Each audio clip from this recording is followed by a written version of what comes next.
ای دوستان تاسو ګټه چې د ویډیو تاسو په نظر راځي چې زیات د خلک او سوشل میډیا د ارزښت کې چې ګیله باندې ویډیو راغلي د نظر راغلي او ګیله باندې څه خو هغه شته پلیز مهرباني وکړئ د بچا بدنامي مه کوئ څومره چې کتونکي د ویډیو ګوري نو مهرباني وکړئ چې دا شی مه کوئ یو قسم داسې ونه وي چې کوم انسان د دین خبره خوره کړه خو زیات تر دغه په داسې چلیږي په سوشل میډیا کې هم چلیږي چې ګیله باندې ویډیو سینډ کو را سینډ کو ګیله باندې ویډیو راغلي نو مهرباني وکړئ خپل خبره مو کور کې لرئ نو مهرباني داسې ویډیو داسې پوسټونه مه کوئ نو دا ښه خبره نه ده موږ پښتانه یو مسلمانان یو او بیا هم داسې کارونه کول ډېر د شرم خبره ده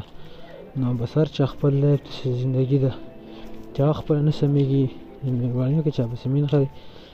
نو دا ښه خبره نه ده تاسو د هغه وګورئ بیا ورته خپله پته ولګي